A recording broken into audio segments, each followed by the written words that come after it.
todos bem-vindos nesta manhã. Amém? Uma manhã de celebração, uma manhã onde nós acreditamos que Deus irá fazer algo novo em cada um de nós que estamos.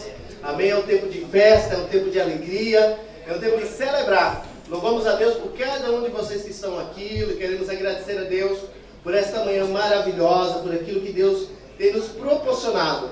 Amém? Vocês são todos bem-vindos à terceira conferência da unidade pastoral, porque juntos nós acreditamos em uma nação transformada. Amém? Amém. Quantos acreditam nisso aqui? Amém. Glória a Deus. E é bom estarmos juntos acreditando nesse tempo, o tempo que Deus tem preparado para nós.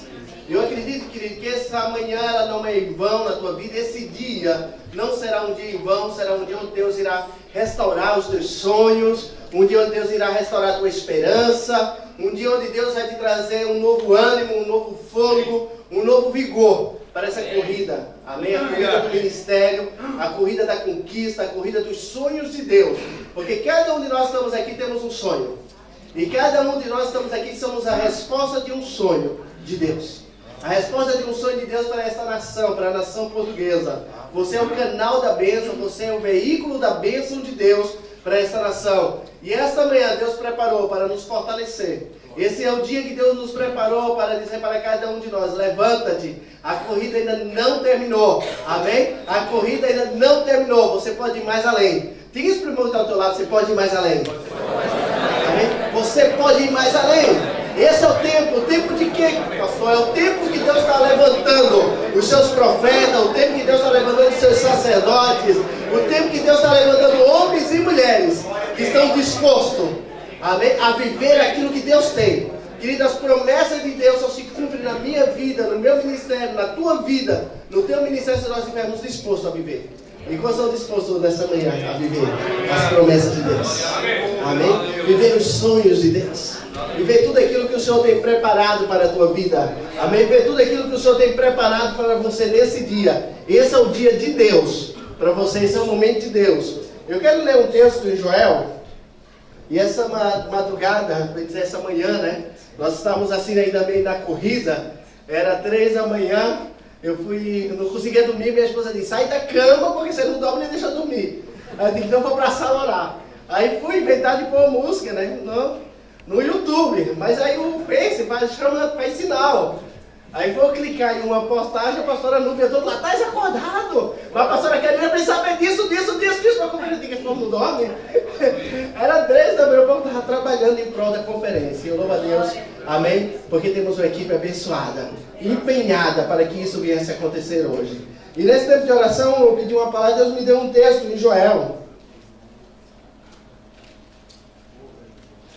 Joel capítulo 2.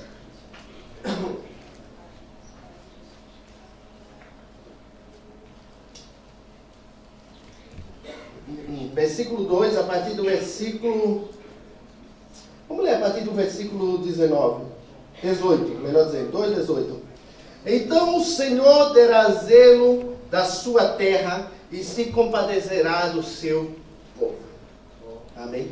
Então o Senhor terá zelo da sua terra e compadecerá do seu povo. E o Senhor responderá e dirá ao seu povo: eis que vos envio trigo e mosto e óleo, e deles serei fartos, e vos não entregarei mais ao opróbrio entre as nações. Amém? Que esta palavra venha a ser a palavra de Deus para as nossas vidas. Essa noite está orando, eu acredito que é o tempo de Portugal. Eu acredito, querido, que é o teu tempo, é o teu momento. Porque quando falamos que é o tempo de Portugal, é o tempo dos sacerdotes de Deus nessa terra. Nós temos promessas de Deus, essa nação tem promessas de Deus. Mas as promessas dessa nação, ela depende de mim e de você. A promessa dessa nação, ela está vinculada a cada um de nós, somos sacerdotes de Deus. Deus tem falado que Portugal é porta de avivamento para a Europa. Quem já ouviu isso aqui? Amém? E quem acredita nessa promessa? Amém? Eu acredito nessa promessa, por isso nós estamos hoje aqui declarando uma nação transformada. Juntos por uma nação totalmente tocada pelo Evangelho, por uma nação resgatada pelo Evangelho, por uma nação viva. Mas a nação é viva quando o sacerdote de Deus está assim, como nós estamos hoje, unidos, num só propósito. Não estamos unidos hoje para defender a nossa placa de igreja.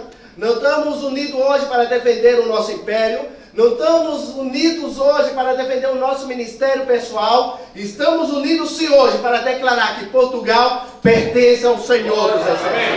E sobre essa terra Deus mandará o seu tempo, o mosto, o trigo e o azeite. Deus mandará na tua vida, querida, prosperidade, alegria. Você terá alegria no ministério. Deus mandará na tua vida o gozo do ministério. Deus trará na tua vida, sabe, aqueles sonhos. Quando nós iniciamos a nossa carreira ministerial e com tantas coisas que aconteceram, nós perdemos essa esperança, esse vigor. E Deus irá trazer nesse tempo um renovo. Porque a palavra diz que Ele trará o mosto, que Ele trará o trigo nos fala da prosperidade. Ele dará o mosto, nos fala da alegria. Ele nos trará o azeite e fala da unção de Deus sobre nós. E que a unção do Senhor seja derramada nesta manhã. Querido, eu quero que você procure um irmão que está ao teu lado, de 2 em 2, dá a mão a ele. Eu quero que você ore por ele nesta manhã, abençoando a vida dele. A primeira coisa que você vai dizer, que bom que você está aqui. Que bom estar junto com você nesta manhã. Amém? Se você quiser sair do seu lugar, procure outra pessoa. Amém? Diga para ele assim, é tão bom podermos estarmos reunidos nesta manhã como parte do corpo de Cristo. Dá um abraço nele e diga, você está bonito hoje, querido. Você está bonita hoje. Você está elegante. É bom compartilhar com você. É bom ter você como amigo. É bom ter você como companheiro de ministério. É bom estarmos juntos nessa peleja. É bom estarmos juntos nessa conquista. Enquanto você está orando, o Ministério de Louvor, a banda Atro, já pode estar aqui à frente, amém? E você já vai orando, vai abençoando essa vida, ministrando o coração dele, declarando que ele é uma bênção de Deus, declarando que ele é uma resposta de Deus, declarando nessa manhã que junto com eles vocês serão uma nação transformada, que juntos nós seremos uma nação rendida aos pés do Senhor, que juntos nós seremos uma nação sendo conquistada, que juntos nós seremos as barreiras sendo quebradas, que juntos nós seremos o tempo de Deus manifesto neste lugar. Oh, aleluia, te adoramos, Pai. Oh, adorando, adore, querido, sai do seu lugar, abençoe. Oh, vá declarando sobre a vida de um de outro, ministrando. A equipe da unidade pastoral abençoe as vidas, ministre sobre elas. Declare que é bom termos aqui nesta manhã. Declare que é bom fazermos parte desta família. Que é bom estarmos juntos para celebrar. Esse é o dia que o Senhor tem preparado para nós. Esse é o momento do Senhor para nós. Essa é a manhã de Deus para as nossas vidas. Oh, que Deus derrame sobre a tua vida uma unção dobrada nesta manhã. Que Deus derrame na tua vida óleo fresco nesta manhã. Que Deus derrame na tua vida nesta manhã o novo de Deus, a restauração de Deus, a vigor de Deus, a alegria de Deus, a prosperidade de Deus, a sonhos restaurados nesta manhã. Clame, clame, clame ao Senhor nesta manhã. Vem, Espírito.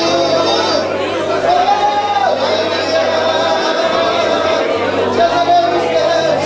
Te adoramos, Filho. Te adoramos, Pai. Te adoramos, nosso Espírito Santo. Declaramos a presença.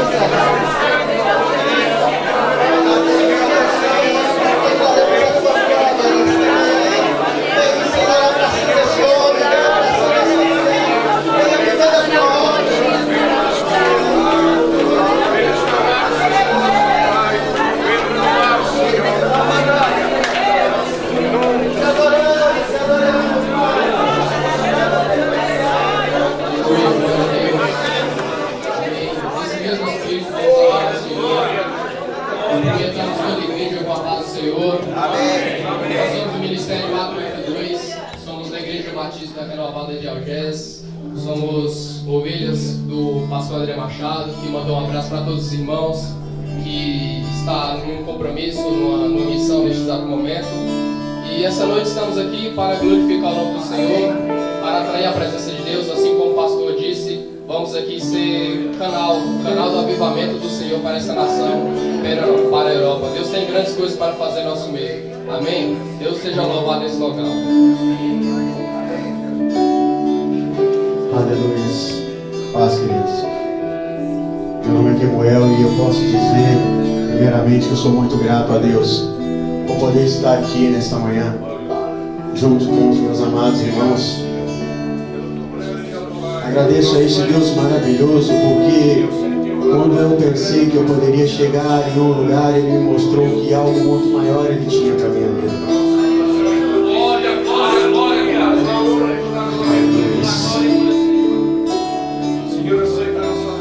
O salmista Davi diz assim em Salmos 3: Senhor,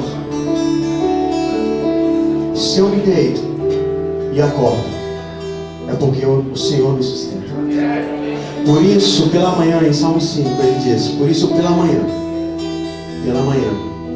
tu ouvirás a minha voz, me apresentarei a ti, Senhor. Aleluia.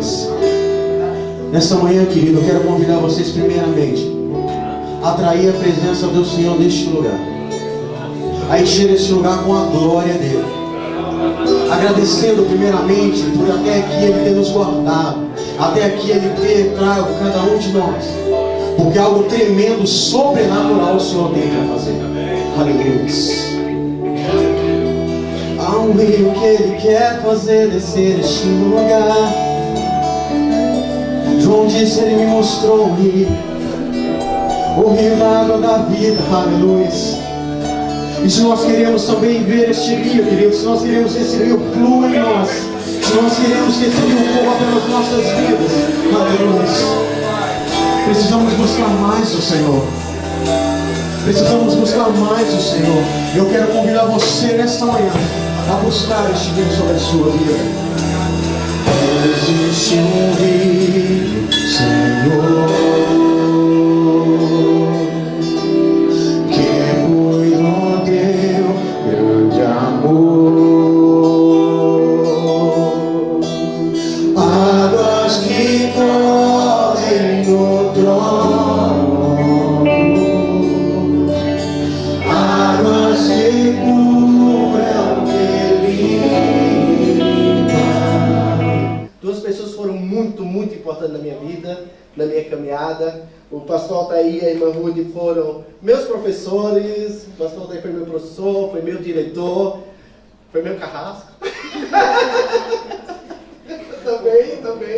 Também foi meu carrasco. Vocês não sabem, nem vou contar a história para vocês, senão vocês vão querer crucificá-la aqui. Né, irmão? Quando ela era o meu carrasco, ela era minha consoladora, né? A irmã Rude era a nossa mãezona. Quando ela sabia das coisas, já me ligava. Ele corre aqui na minha casa, eu fiz um cafezinho. Filho, calma, quando tá. Amém? Nós louvamos a Deus e foi através da vida deles que Deus usou para nos forjar, nos preparar. Eu falo sempre para as gerações seguintes do meu irmão, que foram logo após a dele. Eu falo, se ele tivesse sido da geração do pastor Altair, vocês tinham sido formados nesse caráter de vocês. Porque a gente ou era ou não era. Né? Então hoje estamos aqui, resultado de um carrasco que trabalhou conosco. Mas louvo a Deus pela vida do pastor Altair, é um paizão, louvo a Deus por tê-lo aqui hoje, é um privilégio para mim, né? Um grande privilégio tê-lo aqui hoje ministrando. Quando ele soube que ele ia para Londres, ele entrou em contato, né? Ia para a Inglaterra e disse, eu quero passar aí para estar 2 dias contigo. Eu digo, opa, já vou criar aqui um propósito maior. Amém? Porque não podemos perder um homem de Deus. Eu tenho certeza que Deus vai ministrar a tua vida hoje. Amém? É uma família exemplar, uma família onde os filhos estão todos no ministério. O filho mais novo é pastor, né? A filha mais velha é esposa de pastor. Eu não sei o que aconteceu com a Bia. Ela virou o quê? A Bia era missionária, era pastora, era profeta. E o que é que ela... agora eu sou, né, responsável pelo louvor da igreja. Glória a Deus. Né, que era a filha do meio, que a gente dizia que ela era tudo, né? Era profeta, era missionária, era a caçula, a caçula. E hoje estão todos no ministério servindo ao Senhor. E nós louvamos a Deus por isso, amém? Eu quero que você põe a mão no teu coração, querido. E como eu digo sempre, hoje não vai ser diferente. Essa é a reunião de líderes, essa é a reunião de pastores. E pastor e líder é o camarada mais amado. Nós estamos sempre prontos para a guerra. Nós estamos sempre prontos para nos defender, né? Defender os nossos ideais, defender os nossos conceitos. Mas nessa manhã eu quero pedir que nós possamos ser só aquele que veio para ser treinado ainda. O soldado raso. Então que nós possamos tirar todas as nossas armaduras nesta manhã. Possamos estar abertos àquilo que Deus tem para ministrar para a nossa vida. No 1000 palavras que o pastor vai falar, com certeza uma delas você não vai se identificar com ela. Com certeza uma delas é contra o teu ideal. Põe ela de lado, mas é para o feito bom de Deus. Deus tem insumos bons nesta manhã para você. Deus nessa manhã Ele tem rema para a tua vida. Ele tem direção para a tua vida. Nessa manhã tem uma palavra que pode mudar a história do teu ministério. Tem uma palavra que pode mudar a história da tua casa, da tua família. Pode trazer esperança, pode trazer vigor. Então fique atento às palavras de Deus para você nesta manhã.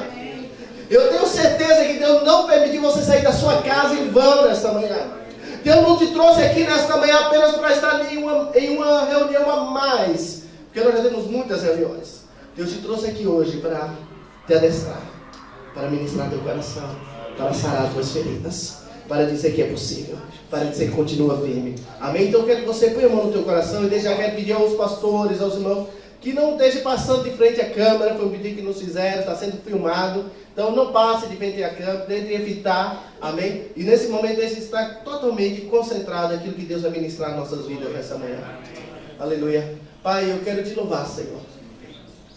Quero te exaltar por esta manhã tão maravilhosa que o Senhor nos preparou. Quero te agradecer, Senhor, porque esse dia ele não estava na nossa agenda, ele estava na tua agenda. Pai, eu quero te agradecer porque cada um que está aqui, Senhor, foi ter um Espírito Santo que incomodou, foi ter um Espírito Santo que ministrou o coração, porque como pastores e líderes nós temos tantos afazeres. Com certeza muitos cancelaram sua agenda hoje, com certeza muitos deixaram alguma atividade para trás para estar aqui hoje, porque o Senhor os inquietou, o Senhor os trouxe nesta manhã, e o Senhor não os trouxe em vão, o Senhor trouxe para ministrar o coração deles. O Senhor o trouxe, Pai, nesta manhã para adestrá-lo neste lugar. Então ministra-nos, Senhor. Pai, renova as nossas mentes, renova o nosso ânimo, renova as nossas forças nesta manhã. Se porventura alguém entrou neste lugar enfermo, Senhor, Pai, que a tua unção de cura venha sobre a vida dele, a tua unção de cura venha sobre a vida dela nesta manhã, que nada possa roubar a semente da tua palavra. Pai, se alguém entrou preocupado, ansioso, que toda preocupação, que toda ansiedade que pode roubar a tua palavra, ela caia por terra agora, Senhor. E o Espírito de paz invada cada coração. O Espírito de paz invada cada mente. O Espírito de paz invada cada alma agora, Senhor. Para que possamos estar, Senhor, prontos para aquilo que o Senhor tem para as nossas vidas. Usa o teu filho, Pai, como o Senhor tem usado muitas vezes. Surpreende também o coração do teu filho nesta manhã. Senhor, vem renovando a sua mente, vem renovando as suas forças, vem renovando a sua saúde, Pai. Senhor, vem trazendo sobre ele uma unção impactante do teu Espírito que o surpreenda nesta manhã. Pai, que tudo aquilo que ele preparou, tudo aquilo que ele estudou, o Espírito Santo vem auxiliá-lo, ó Deus. Pai, para que possamos ser, Senhor, edificados através da sua vida. Quero te louvar, Senhor, pela vida do teu filho. Quero te louvar pela vida da sua esposa, da irmã. Quero te louvar por esta família. Quero te louvar por esse ministério, Pai. Te agradeço de coração, Senhor, por essa oportunidade de tê-los aqui nesta manhã, Senhor. Pai, que eles possam ser também abençoados. Oh, Pai, nesta manhã, em nome de Jesus. Em nome de Jesus. Amém? Diga assim, nesta manhã, Deus tem uma palavra para o meu coração.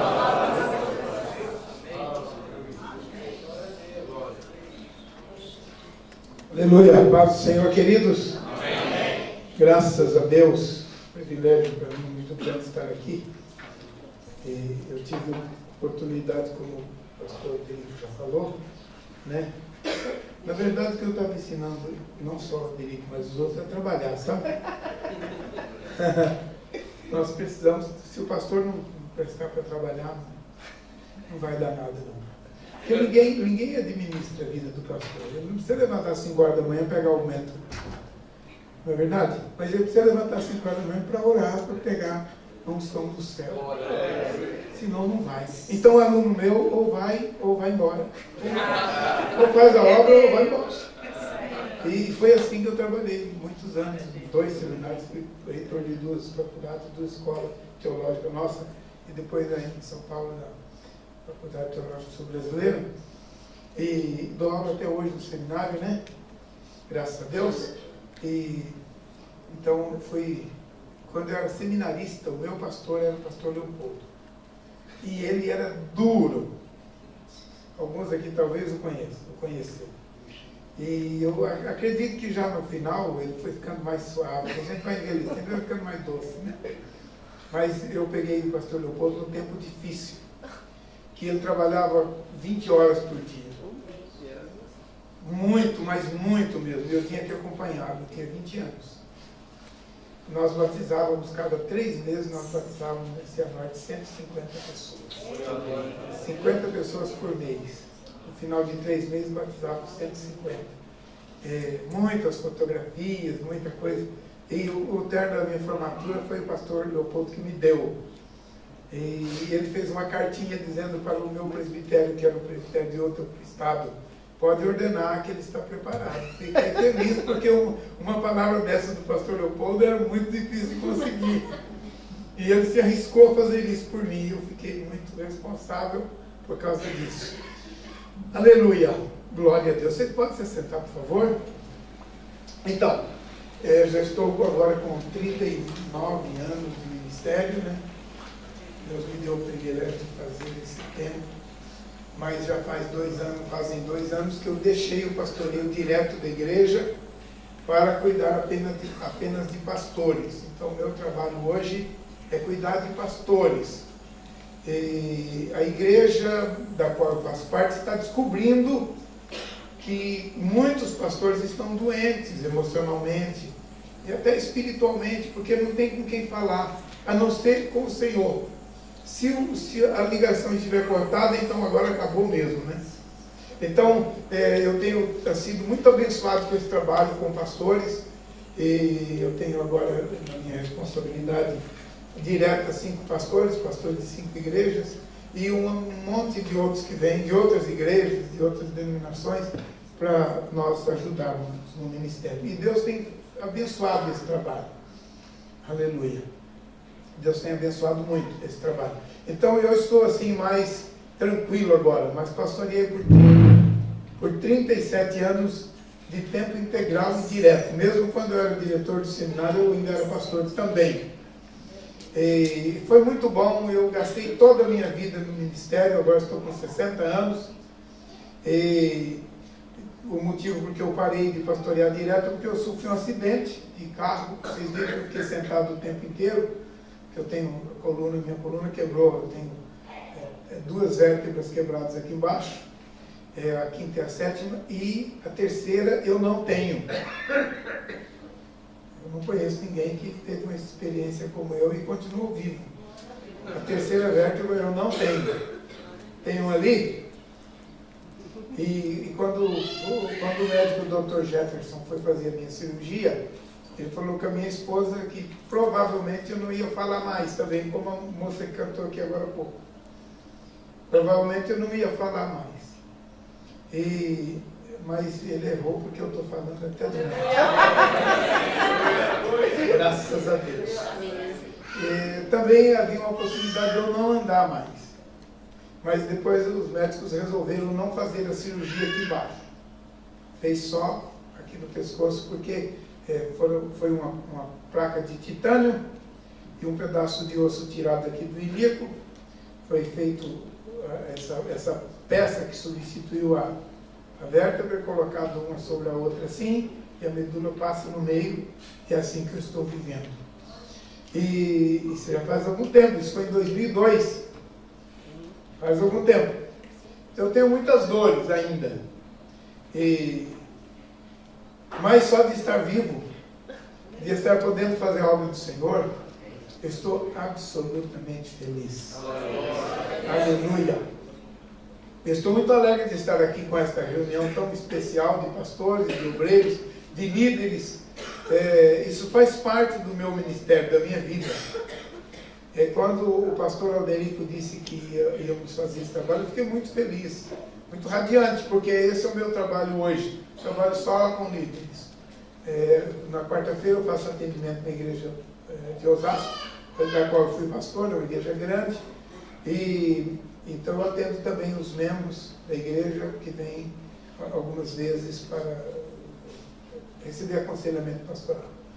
Deus me deu o privilégio de fazer psicologia pastoral para aconselhamento, orientação de pessoas, e também então eu trabalho com isso gratuitamente, sempre foi gratuito, e eu aprendi que na obra de Deus quem me sustenta é o Senhor, e nunca dependi de igreja nenhuma. A igreja, quando me pagou, pagou porque quis. Eu nunca precisei disso. E você também não precisa disso. Bota isso no teu coração, você não precisa. Você não é orgulhoso de não precisar. Você tem o privilégio de ter Deus como patrão. Amém. Você tem o privilégio de ter Deus como teu dono. Aleluia. Então, olhe para Deus somente e não se prenda a nada deste mundo. E o teu ministério vai fluir. Aleluia. Aleluia. E um dos salmistas diz assim: assim como os olhos do servo e os olhos da serva estão na mão da sua senhora e na mão do seu senhor, os meus olhos estão postos em ti, ó Deus. Então você que trabalha para alguém precisa agradar esse alguém. E eu que trabalho para Jesus preciso agradar a Jesus. Amém. Entende? Eu vou contar só uma pequenina experiência aqui, não tem jeito de não contar isso, sabe? Eu fui pastorear uma igreja, onde um dos irmãos daquela igreja tinha tirado na lavra uma pedra preciosa, de alto preço, de alto valor. A pedra foi dividida em 5 pessoas, e o dízimo de um dos 5, só o dízimo de um dos 5, na verdade foi a metade do dízimo, porque ele ficou com dó, era muito dinheiro, ficou com dó e guardou um pedaço. Mas ele deu 50%, e esse 50% deu para comprar, na época, uma Kombi, construir um templo e comprar a casa pastoral. Só para você ter uma ideia da mixaria que era, né? da miséria que foi o recurso das... Ele dividiu em 5, um dos 5 deu 5% do que ele recebeu, deu para comprar uma Kombi nova, construir a igreja e comprar a casa pastoral. E outro irmão que recebeu também, participava, eram 2 da nossa igreja, ele falou, ele nunca foi dizimista, infelizmente, e ele disse, mas eu vou pagar o salário de um pastor por 1 ano. E eles me chamaram para ser pastor deles naquele ano. E eu fui. E ele pagou direitinho. Quando terminou o ano, ele me fez o favor de dizer, agora não vou pagar mais. Sabe por quê? Porque eu ganhei 4 ou 5 vezes mais no outro ano. Falei, não tem problema, a igreja pode ficar tranquila, não precisa me dar salário. E naquele ano eu consegui comprar meu carro praticamente novo. Eu consegui ter uma conta boa no banco, porque o meu patrão era muito melhor que aquele irmão. Então, se lança no braço de Jesus, não se preocupa com nada, sabe? Porque é melhor. Faz muito bem isso. Você vai ficar com medo no começo, mas depois vai descobrir que não precisa ter medo. Que Ele nos sustenta, Ele é fiel. Aleluia. Ele é fiel. Glória a Deus. Amém. Bom, é unidade, ou união, é unidade que vocês estão falando? Unidade. Unidade pastoral. Unidade pastoral neste tempo não é muito fácil. Unidade pastoral nesses anos que estamos vivendo não é muito fácil. Que tempo é esse? Essa foi a pergunta que eu fiz no meu coração para ministrar para vocês hoje. Que tempo é esse? Porque é tempo de unidade, então nós precisamos ver o que tem que ser feito para podermos ter unidade num tempo como este. E esse tempo é um tempo muito difícil. Vamos abrir a palavra do Senhor na segunda carta do apóstolo Paulo a Timóteo, no capítulo 4. Aleluia. No capítulo 4, a partir do versículo 1. Timóteo, capítulo 4. Gente, ouvir português é música aos meus ouvidos. Sabe por quê? A gente ficou lá na Inglaterra 3 semanas e meia. No meio dos ingleses, ouvindo em inglês, pregando em português, mas com tradução para o inglês. E agora escutar vocês cantando em português, que delícia! Que coisa boa! Eu acho que português é a língua do céu. Porque eu entendo perfeitamente. Eu acho que essa língua é uma língua abençoada. Timóteo, 2 Timóteo, capítulo 4, versículos 1 a 5. Amém? Todos já acharam? Conjuro-te perante Deus e Cristo Jesus, que há de julgar vivos e mortos pela sua manifestação e pelo seu reino. Prega a palavra. Insta. Quer seja oportuno, quer não. Corrige, repreende, exorta com toda longanimidade e doutrina. Pois haverá tempo em que não suportarão a sã doutrina. Pelo contrário, cercar-se-ão de mestres, segundo as suas próprias cobiças, como que sentindo coceira nos ouvidos. E se recusarão a dar ouvidos à verdade, entregando-se a fábulas. Tu, porém, sê sóbrio em todas as coisas. Suporta as aflições, faz o trabalho do evangelista e cumpre cabalmente o teu ministério. Aleluia. Isto é 2 Timóteo, capítulo 4, versículos 1 a 5. Que tempo é este?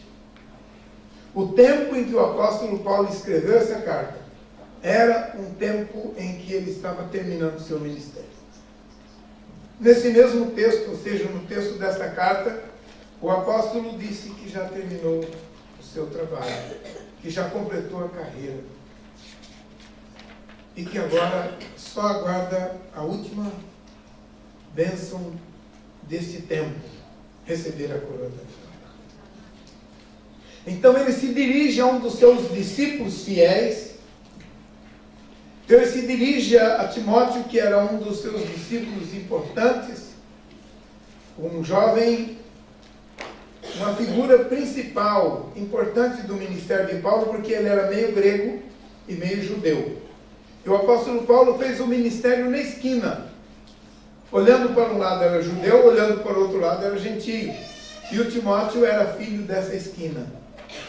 Por isso que ele era de grande importância para o ministério de Paulo. Ele tinha uma veia judaica e uma veia gentílica. E o apóstolo Paulo precisava disso. Então esse jovem Timóteo era uma figura muito importante no ministério de Paulo. Outro jovem que foi uma figura muito importante no ministério de Paulo foi Tito, que foi enviado para a ilha de Creta, uma ilha que está aqui no Mediterrâneo. E talvez saindo um pouquinho do assunto, ou talvez não, Tito foi para Creta e eu achei muito interessante a história daquele homem, porque ele, quando está em Creta, ele escreve uma carta para o apóstolo Paulo. Certamente, esta carta se perdeu, porque nós não a temos, e o apóstolo Paulo responde a carta para o Tito, que era o seu discípulo importante, e ele diz assim: Tito, meu amado filho, foi por isso que eu te deixei em Creta, para colocar em ordem as coisas que estão lá. E estabelecer líderes, presbíteros de igreja em igreja, e colocar em ordem as coisas que estão faltando, e eu te deixei em Creta por isso. É verdade que eles são preguiçosos, eles são mentirosos, eles têm muitos defeitos, mas eu te coloquei lá exatamente por isso. Aquele jovem Tito queria deixar Creta. E Paulo estava dizendo: não, você vai ficar aí, porque eu te deixei aí para isso. E os anos passaram. E agora, no século passado, na década de 70, foi encontrada uma lápide na ilha de Creta. E naquela lápide estava escrito assim: aqui jaz Tito, o santo homem de Deus. Amém. Ele ficou na ilha. Ele fez o ministério. Ele impactou a sua geração. Aleluia. E esse é o sonho do coração do pastor Alberico e dos pastores que aqui estão, eu tenho certeza disso. Então vamos trabalhar nessa direção neste dia. Aleluia. Timóteo, segundo discípulo, ele também era muito importante. Eu já disse por quê. Mas ambos, todos os outros também agora para Paulo eram muito importantes, porque eles eram a sequência do seu próprio ministério. Ele era a continuidade do seu próprio trabalho. E eu quero dizer para os pastores aqui, os meus contemporâneos, que você, se não fez, tem um grande desafio para cumprir ainda. Você precisa preparar o teu sucessor. E você deve preparar no mínimo 2. Porque você tem que obedecer aquela palavra lá de Gênesis que serve para você também. Cresce, multiplica e enche a terra. Não é só na família, não, no ministério também. Então, você precisa preparar. Comece a orar hoje, para Deus dar diante dos teus olhos aquele ou aqueles e aquelas que você precisa treinar para o futuro da igreja do Senhor Jesus em Portugal. Se você não tinha um projeto, então agora eu já te dei o projeto. Você não pode morrer. Você precisa continuar vivo na vida dos seus discípulos. Amém? Amém? Você não pode morrer. Você precisa continuar vivo na vida dos seus discípulos. E o apóstolo Paulo queria fazer isso. E por que queria fazer isso? Escreveu essa carta. E nesta carta, ele está terminando agora, esta carta, já estamos no capítulo, no último capítulo, capítulo 4, e ele precisa terminar o assunto, ele precisa encerrar. E se você ler a carta inteira, você vai perceber que havia uma ansiedade no coração do apóstolo Paulo. Havia uma ansiedade muito grande. E qual era a ansiedade que estava no coração dele? A ansiedade que estava no coração dele é que ele precisava deixar o seu sucessor. E ele precisava deixá-los bem treinados, bem preparados. Se você olhar para o capítulo 2 dessa mesma carta, você vai ver. Ele diz assim: tu, pois, filho meu, fortifica-te na graça que está em Cristo Jesus. E o que de mim ouviste entre muitas testemunhas, transmite-o a outros, fiéis e idôneos, para que ele também transmita a outros. Então Paulo estava preocupado em transmitir para o Timóteo, para que o Timóteo transmitisse para outro, para que esses outros, por sua vez, transmitissem, e assim formassem uma sequência, uma corrente que nunca mais ia parar. Não foi isso que Jesus fez? Assim como o Pai me enviou, eu também vos envio. E soprou sobre eles e disse: receber o Espírito Santo. Não foi assim que Jesus falou? Não foi assim que Jesus fez? Começa em Jerusalém, continua na Judéia, vai para Samaria e depois vai para os confins da terra. Esta sequência, esta ordem não pode acabar. Então nós temos uma responsabilidade, não só de influenciar a nossa geração, mas de preparar os líderes para a próxima geração. Amém. Nós temos esta grande responsabilidade, esse grande dever. E a mim, agora, me cabe a responsabilidade de dizer, de desafiar, para você assumir esse compromisso aqui agora. Quem quer assumir o compromisso de discipular alguém para deixar sucessor nesse planeta levantando? Jesus querido, as pessoas estão levantando a mão e estão assumindo um compromisso de treinar, de preparar, de ajudar, de contribuir, de colaborar com pessoas específicas, para um ministério específico, para fazer líderes futuros para a igreja de Portugal. Responde o clamor dos teus filhos e coloca diante deles, Senhor, aqueles que serão seus discípulos, ou que já estão sendo seus discípulos, e eles talvez nem perceberam, mas que possam perceber e cumprir cabalmente esse ministério, em nome de Jesus. Amém. Aleluia. Aqui nós vamos fazendo o que o Espírito vai mandando, viu? A gente quebra, a gente joga esse papel fora e vamos para frente. É isso aí. Não tem problema. Aleluia. Glória a Deus. Então, ao escrever essa carta, ele tinha isso no coração. O que é que Paulo tinha no coração? Ele precisava formar discípulos para a próxima geração. Isto era o que estava no coração de Paulo. É por isso que ele diz: eu combati o bom combate, eu completei a carreira, eu guardei a fé, já uma coroa me espera. a qual o Senhor justo juiz dará não só a mim, mas a todos os que amarem a sua vinda. Então ame a vinda de Jesus e você recebe a coroa. Eu já estou recebendo a minha. É isso que ele estava dizendo. Entendido isso, o sentido da carta, o objetivo da carta, eu estou começando a aula aqui, mas pode, né? É porque eu dou aula de cartas pastorais e algumas matérias assim, então a gente vai pegando um fio, né?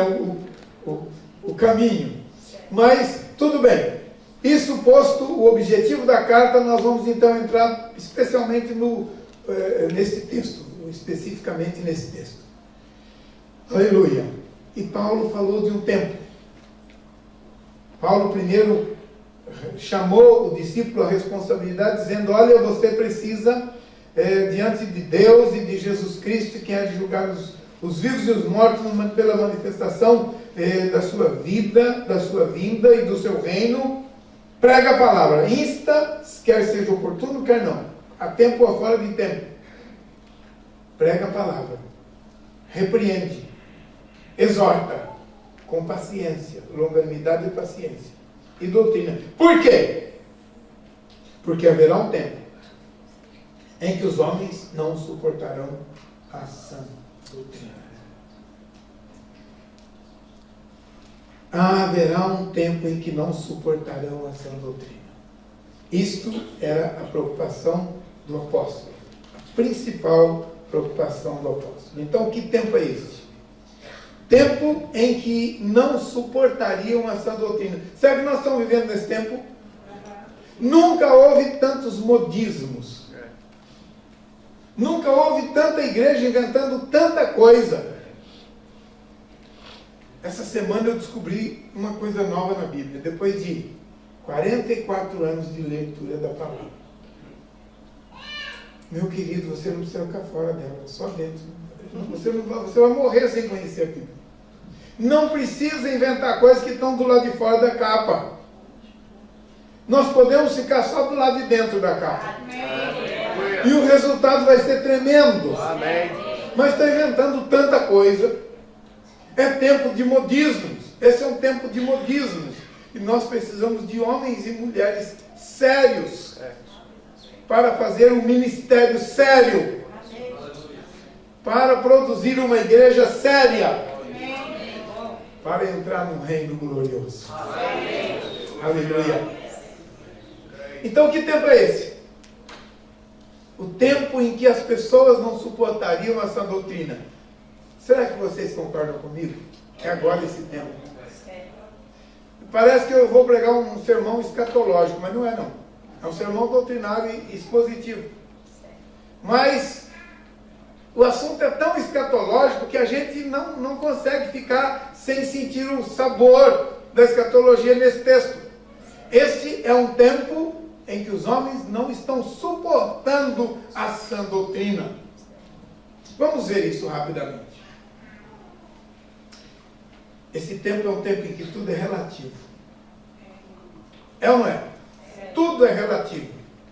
Eu estava lá na Inglaterra e estava tentando entender o que estava acontecendo num programa de televisão. Eu entendi alguma coisa, outras coisas eu dei risada de mim porque não entendi, assim vai. Mas teve uma coisa que eu entendi muito bem. Era uma reunião, uma homenagem, sei lá o que era alguma coisa lá na capela do Castelo de Windsor. A rainha estava lá, todo mundo lá sentado. De repente, então, tinha assim uma tribuna, quase como esse aqui. E então as pessoas foram lá falar naquela tribuna, dentro do templo, dentro da igreja, da capela anglicana, no Palácio de Windsor. É Windsor que a gente chama. Ok. Aí lá foi primeiro o budista, depois o hinduísta, depois eu não sei mais o que, e depois por último, ou quase por último, foi o pastor da igreja anglicana, e deu uma palavrinha de 2 minutos e terminou. E eu disse, tudo é relativo agora. Na escola, não sei aqui em Portugal, no Brasil é assim, na escola agora está tendo muita dificuldade com a questão da aula de religião. Por quê? Porque não pode mais falar Jesus é o caminho, a verdade e a vida. Porque ele não é mais. Vocês sabiam disso? Jesus não é mais o caminho. Jesus é um caminho. Porque lá na escola tem o budista, tem não sei mais quem, não pode falar de Jesus porque vai agredi-lo. Então Jesus é um caminho. É o caminho para você, não é o caminho para ele. Percebe como nós estamos vivendo um tempo em que tudo é relativo? Se você pregar a sua Bíblia e disser Jesus é o caminho, a verdade e a vida, como professor de uma sala de aula, você vai ser exonerado. E a minha esposa que está aqui, foi professora há 30 e tantos anos, né? E no Brasil professor é sacerdote, porque não ganha nada. Se eu contar para vocês, vocês vão chorar ou rir, não sei. Mas essa parte a gente deixa. Mas no Brasil, magistério, aqui também ou não? Magistério é sacerdócio, porque não ganha nada. Ganha um pouquinho também? Então, nós somos parceiros. Ok. E a minha esposa estava dando aula. E ela sempre gastou tempo ministrando a palavra para os seus alunos. O que ela era? Supervisora? Coordenadora do curso? Ou da escola, onde ela estava, coordenador da escola, porque eram crianças, né? E chegou para ela e disse: você está falando de Jesus aí, não é para falar de Jesus, não. Eu sou judia e não creio nesse Jesus. A minha esposa virou para ela e disse: então me manda embora, porque meu Jesus é muito mais importante que o meu salário. Aleluia! É isso mesmo. Quando ela chegou em casa, eu fiquei orgulhoso. Esta é a mulher que tem.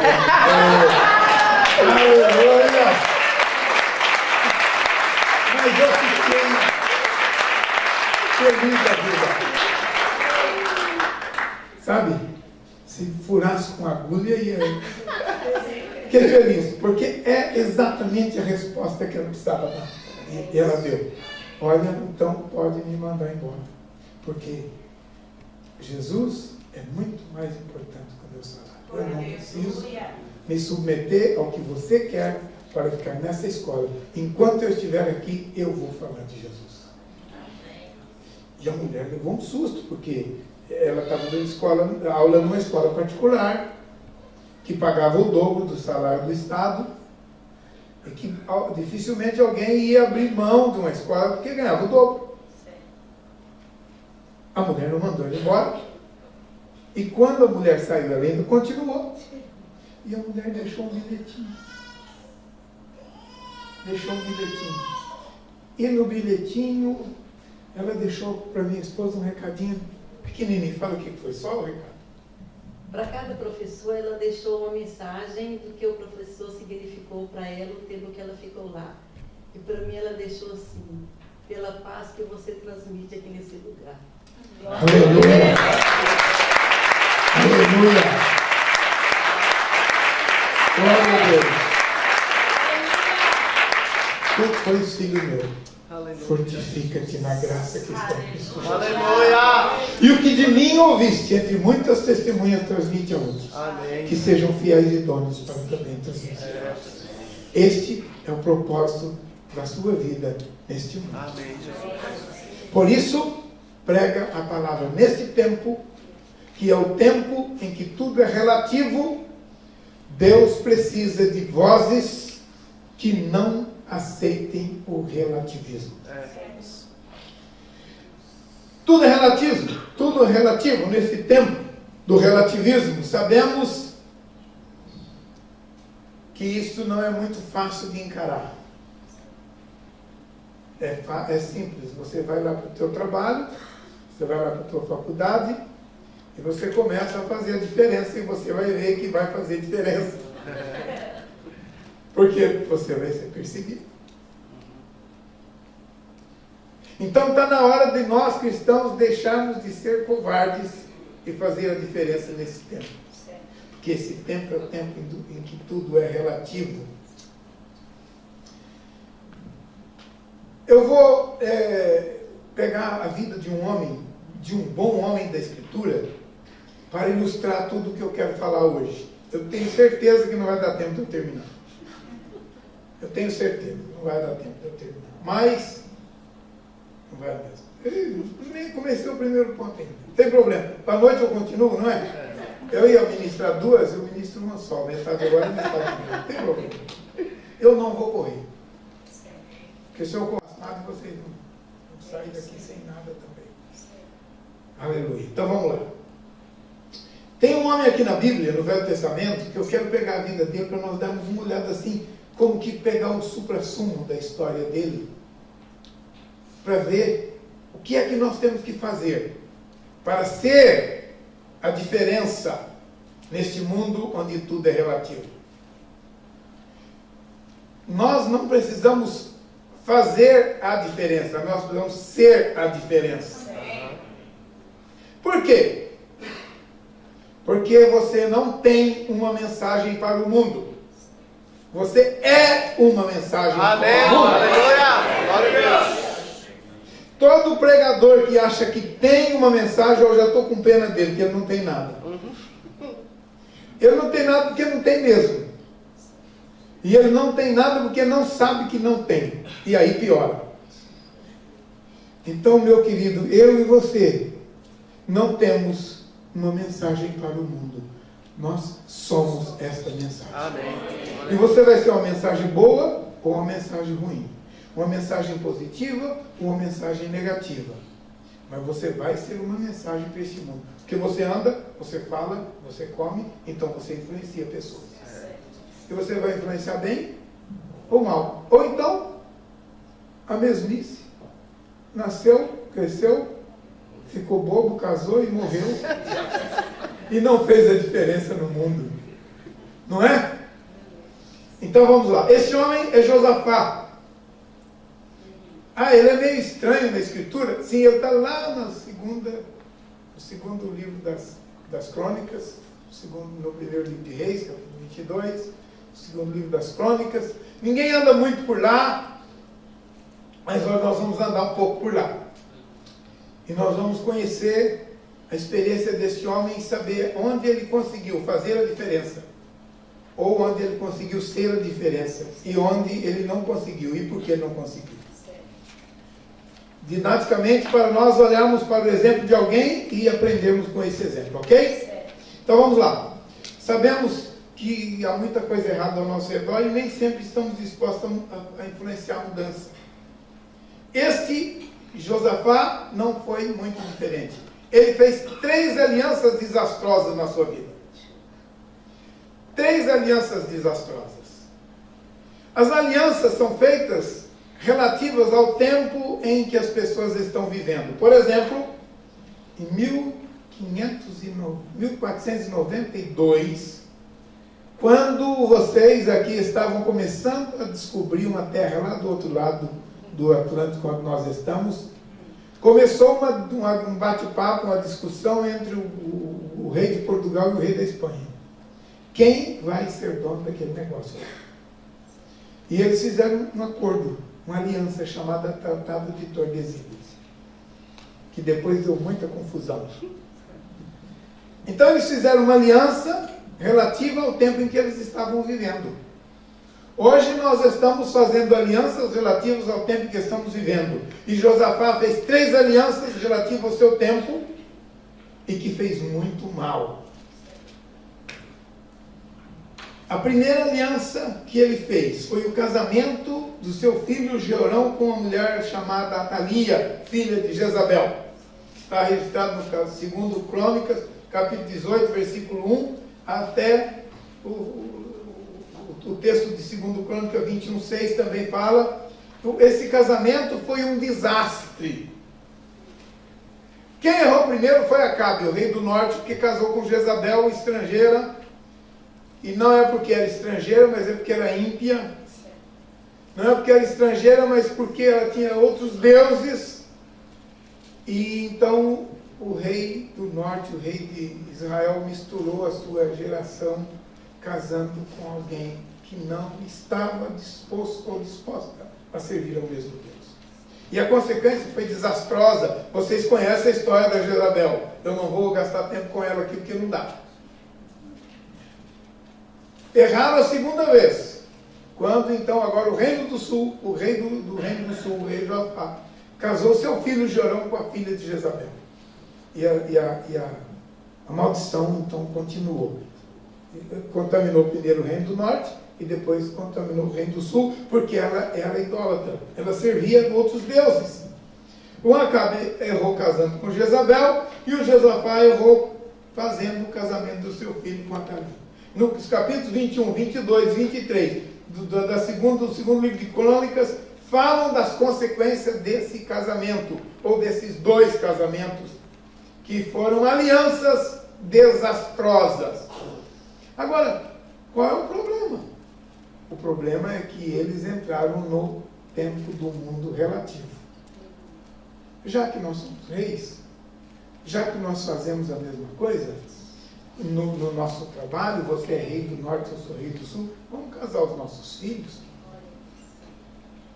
Irmãos, a igreja de Jesus está sendo hoje assediada em todos os lados para copiar o mundo, para fazer de acordo com os princípios deste mundo. E o apóstolo João está gritando em alto, se você quiser ouvir, você vai escutar. Não ameis o mundo, nem as coisas que no mundo há. Porque quem ama este mundo, o amor do Pai não está nele. Aleluia. E o apóstolo está gritando, mas a igreja do século XXI não quer ouvir, porque a igreja do século XXI está vivendo um tempo onde tudo é relativo. Então mistura, casa, faz o que o ímpio faz o que ele faz, e está tudo certo. E ao invés de nós influenciarmos o mundo está nos influenciando. Ao invés da igreja invadir o mundo está invadindo a igreja. Não sei se aqui está assim, lá no Brasil é assim. Tomara que isso não esteja acontecendo em Portugal. Mas no Brasil está. Eu vivi o avivamento nos anos 60, 70 e 80. E sei o que era uma igreja poderosa. Essa igreja que eu falei no começo, quando o pastor Leopoldo era pastor no Brasil, em Cianorte. Quando nós batizávamos 150 pessoas a cada 3 meses. Em uma igreja só. A igreja cresceu vertiginosamente. A nossa igreja, a igreja que eu faço parte, cresceu de mais ou menos 8 mil membros para 120 mil em poucos anos. Mas não estava inchando, estava crescendo. Se multiplicando. Porque a igreja estava influenciando, a igreja estava invadindo o mundo, a igreja estava agredindo positivamente o mundo e arrancando as pessoas das mãos do diabo para o reino do Filho do seu amor. E eu percebo que eu tenho andado um pouco ao redor do mundo, eu já conheço 22 países, e eu tenho percebido ao redor do mundo que tomara que Portugal não seja, que é Portugal eu estou conhecendo agora, eu conheci Portugal ontem. Por incrível que pareça, eu falo português, nunca vi aqui. E eu estou conhecendo agora. E eu quero sonhar que não seja verdade em Portugal, mas ao redor do mundo a verdade é que a igreja está sendo engolida pelo relativismo. Os pastores estão pregando o que o povo quer ouvir, nós vamos chegar nisso daqui a pouco. Porque se não falar o que o povo quer ouvir, ele vai para a igreja do outro. E eu quero parabenizá-los por esta reunião, por esse trabalho, onde estão buscando a unidade entre os pastores da cidade e do país, porque isso ajuda na mudança de atitude em relação a isso que eu estou falando. O apóstolo Paulo diz que há muito tipo de vozes no mundo. Se a trombeta der som incerto, como as pessoas vão se preparar para a batalha? O pastor prega uma coisa, outro pastor prega outra, outro prega outra, outro prega outra, outro prega outra. Tem gente pregando que o Espírito Santo é mulher e assim por diante. O Espírito Santo é mulher. Eu não sei, é do lado de fora da capa da Bíblia que acharam. Cada um prega uma coisa. Então a trombeta não está dando o som certo, e aí as ovelhas, o rebanho do Senhor Jesus não se prepara para a batalha. E quando você não fala mais o que ele quer ouvir, ele pula para a igreja do outro. Então eu tenho que agradar as pessoas, para que as pessoas não vão embora da igreja. Aí Deus deixa de ser o dono para ser o servo. Então eu sou o centro e Deus vai me ajudar. O servo é Ele, eu sou o Senhor. Mudou, o endereço mudou. Deus está aqui para nos servir e não para ser servido. Você está entendendo o que eu estou falando? Eu repito, tomara que não esteja acontecendo em Portugal, está acontecendo no Brasil. Muito. Nós temos um mordomo e esse mordomo chama Jesus Cristo. Nós temos um outro mordomo e esse outro mordomo está representando o Senhor Jesus Cristo, é o Espírito Santo. Está ao nosso serviço. Inverteu. A coisa inverteu. Como é que está aqui em Portugal?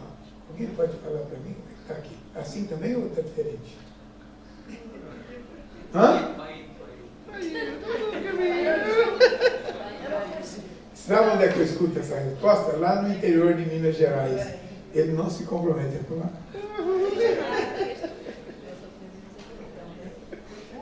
Né? Devagarinho a gente vai chegando.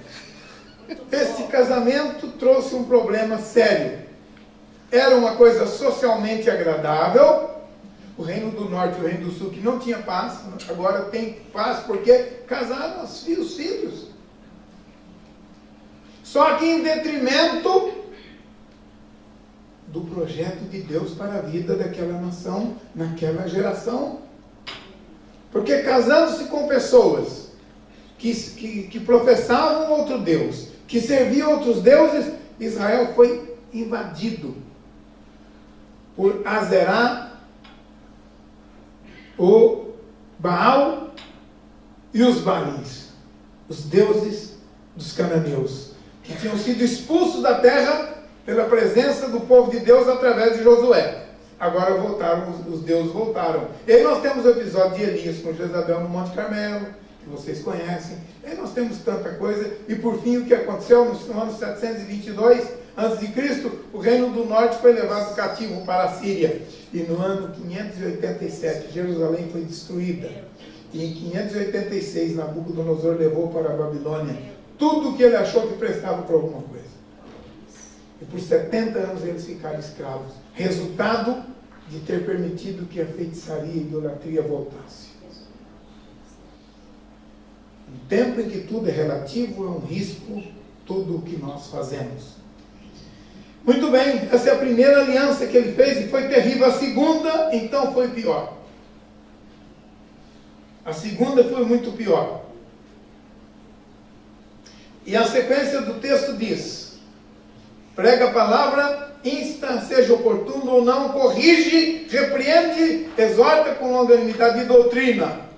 Porque haverá um tempo que os homens terão comichão nos ouvidos, cercar-se-ão de doutores que falam o que eles querem ouvir e não querem ouvir a palavra de Deus. Cercar-se-ão de mestres segundo a sua própria cobiça, sentindo comichão nos ouvidos, se recusarão a ouvir a verdade e se entregarão às fábulas. A segunda aliança de Josafá foi uma aliança militar com o rei Acabe. Então o rei Acabe já estava desviado, casou com Jezabel e desviou completamente.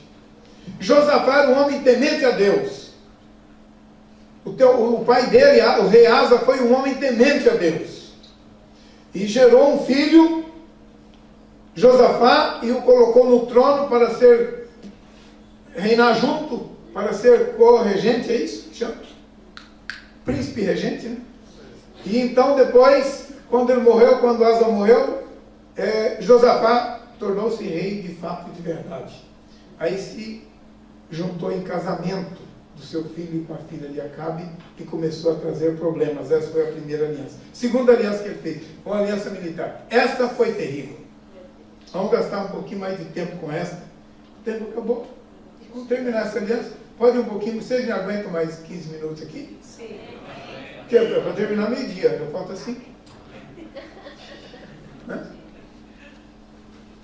Muito bem, então vamos tentar uns 15 minutos aí para ver a segunda aliança. E a terceira a gente vê à noite. Pode ser? Então vamos lá. Esta aliança foi uma aliança terrível. Uma aliança militar. Está escrito aqui no segundo livro de Crônicas, no capítulo 18. Agora que o Josafá era parente do rei Acabe, foi lhe fazer uma visita. É família. Está sofrendo a influência. Então vamos fazer um churrasco. Lá no Brasil faz muito churrasco, aqui faz também não? Faz? Português é churrasco. Hã? Sardinha, ou coisa boa. Sardinha é uma delícia. Caldeirada, sardinha. Comer é uma... Vocês já perceberam que Jesus comia em todo lugar que ia? Todo lugar que Jesus chegava, ele comia. Vocês perceberam isso? Então a igreja de Jesus precisa comer junto. Se reúne, come. Se reúne, come. Se reúne, come. Na glória a Deus, aleluia, come. A comunhão faz a diferença. Vamos ver isso lá na frente, à noite. Mas agora que eram parentes, então vamos nos juntar para uma reunião de família, uma coisa boa. Quando você não está sofrendo a influência, mas está influenciando. Porque o Senhor nos colocou por e não por. O Senhor nos colocou por e não por. Não abra mão do teu privilégio. Não abra mão do teu privilégio. Porque se você deixar de ser cabeça, e o Senhor disse na sua palavra, eu vou te colocar por cabeça e não por cauda, ele sabia o que ele estava falando. A cauda fica num lugar muito complicado. É melhor ser cabeça. Você entendeu o que eu estou falando? Então tá. O povo de Deus está deixando de ser cabeça e está virando cauda. E nós não podemos admitir isso.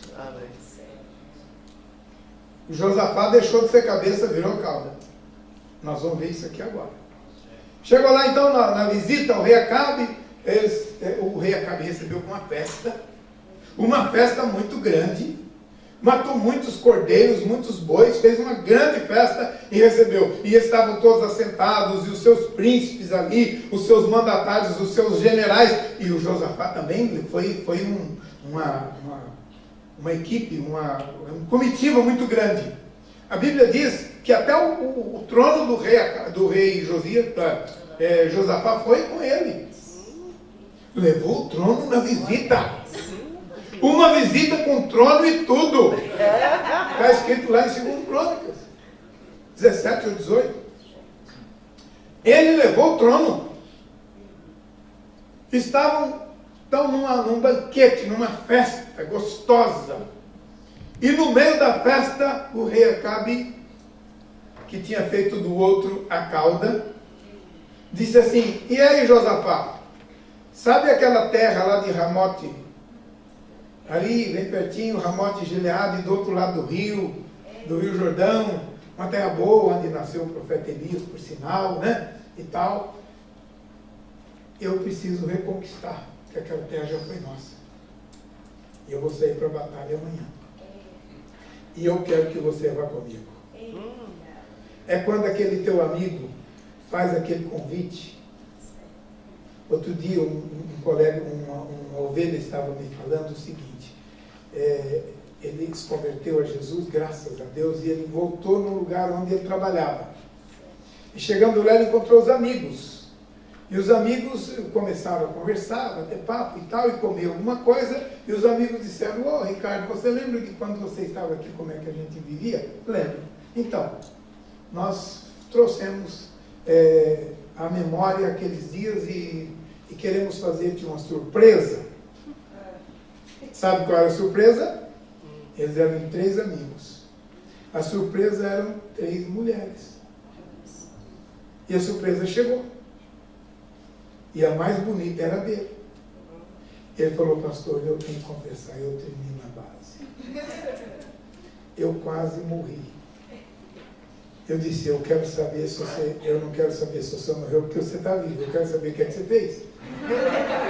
Ele disse, pastor, eu saí chateado e fui embora. Porque eu queria muito ficar ali, mas eu não podia ficar. Eu disse, por que tu te metestes a voltar para aquele lugar e se reunir com aqueles amigos no mesmo esquema que você viveu antes da sua salvação? Aí você levou o resultado. Você foi colocado por cabeça. Você não pode voltar àquilo que você era. Você precisa viver como filho do reino. Pensem o que quiserem pensar. O mundo é relativo, você não. Você é absoluto. Amém. Aleluia! O mundo é relativo, você não. Nós somos relativos. Somos absolutos. Para nós, Jesus é o caminho, aliás, o único caminho. É o caminho, o único caminho. A verdade, a única verdade. E a vida, a única vida. Porque fora dele é morte. Fora dele é atalho. Fora dele é mentira. Então esse relativismo serve para o diabo, mas para nós não serve. É isso aí. Mas o nosso Josafá aqui fez uma aliança de casamento e agora vai fazer uma festa com o ímpio. No meio da bebedeira, do bate-papo, de tudo, eu vou sair para a guerra amanhã para reconquistar Ramote e Gileade. Era uma terra que foi conquistada pelos nossos antepassados, é uma terra nossa. Olha o argumento forte que o mundo traz para você, para te colocar numa saia justa, como a gente fala lá no Brasil. Não sei se fala assim aqui. E ao colocá-lo nessa situação, disse, você vai ou não vai? E agora? Ele disse assim, vou. O meu povo será como o teu povo, e eu serei como tu. Amanhã sairemos contra Ramote e Gileade. E aí o Josafá lembrou que era crente.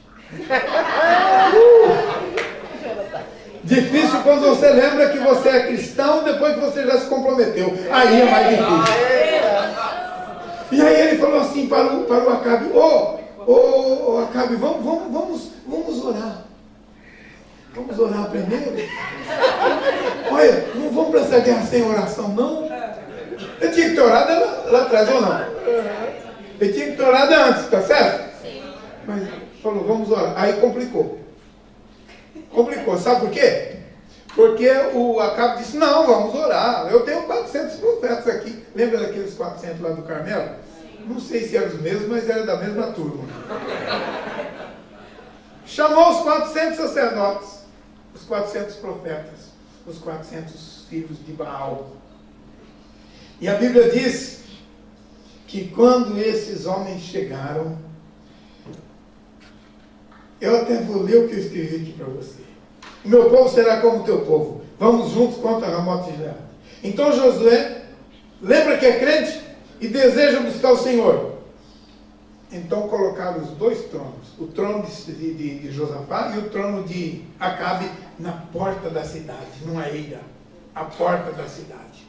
E cada um sentou no seu trono, vestido com as suas vestes reais. Josafá não sabia que ele tinha levado o trono para passar vergonha, mas levou. E o trono dele estava lá, ele sentou no trono, vestido com vestes reais. O Acabe sentou no seu trono e os 400 profetas de Baal começaram a profetizar na frente deles. E a Bíblia diz que eles profetizavam em transe.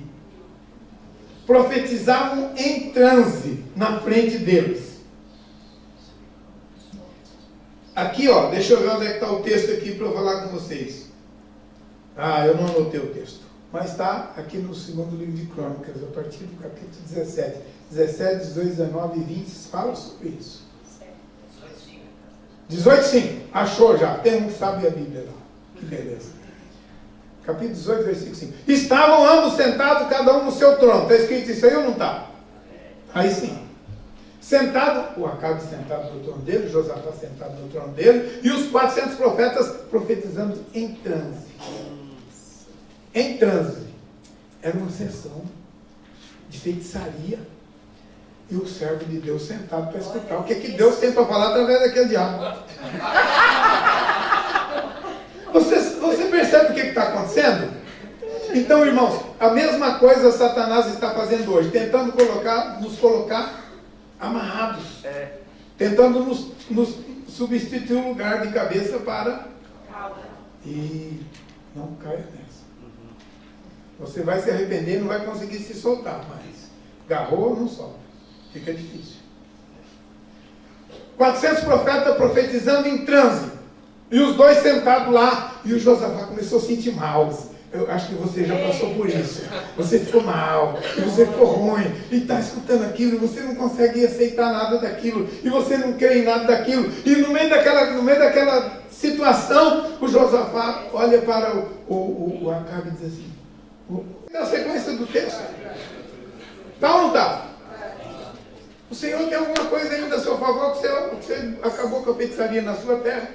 Agora está trazendo de volta, né? Mas isso aí fica no segundo capítulo. E você buscou o Senhor de todo o teu coração. Mas você tinha que amar o ímpio. Você tinha que andar com essa raça.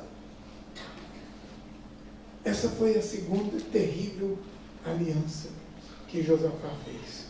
Quando você começa a ficar aliançado com este mundo, você acaba com o teu ministério. O resto a gente vai para a noite. Porque agora acabou o tempo. Mas eu quero orar com você. A metade só. Foi só a metade. Eu quero orar com você agora, porque talvez alguns vão embora, né?